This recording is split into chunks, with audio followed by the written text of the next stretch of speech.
Juklak dari Permendikbud 53 ini, terakhir informasi yang kita dapatkan dari sosialisasi dari Dikti itu tidak akan ada juknis dan juklaknya. Penyusunannya bagaimana? Penyusunannya masih sama, tetap merujuk pada buku panduan penyusunan KPT yang mulai dari misalnya penyusunan profilnya, apakah masih relevan atau tidak, kemudian SKL atau CPL-nya bagaimana, kemudian bagaimana diturunkan ke bahan kajian, sampai ke mata kuliahnya. Ada 3 kata kunci: relevansi, restrukturisasi, dan rekognisi, sesuai dengan masukan-masukan dari stakeholder yang sangat banyak sekali tadi. Baru ke bagaimana proses, kemudian penilaian sampai ke pengukuran CPL-nya seperti apa. Kemudian ketika bicara kurikulum memang ada 4 bagian besar yang perlu kita pertimbangkan dalam penyusunannya.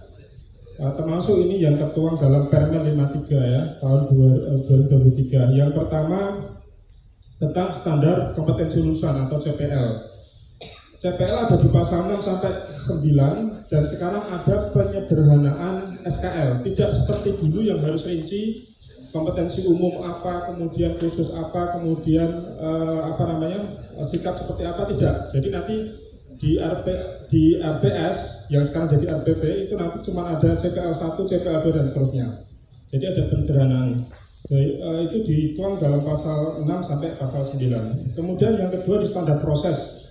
Standar proses itu meliputi perencanaannya seperti apa, pelaksanaan dan sebagainya. Dari perencanaan dulu namanya RPS, nanti akan menjadi RPP, rencana program pembelajaran, supaya kita sebagai dosen lebih fleksibel dalam menentukan bentuk pembelajarannya. Kemudian satu SKS itu akan menjadi 45 jam per semester. Jadi tidak terpaku harus 50 menit tatap muka, 60 menit tugas mandiri, 60 menit tugas terstruktur.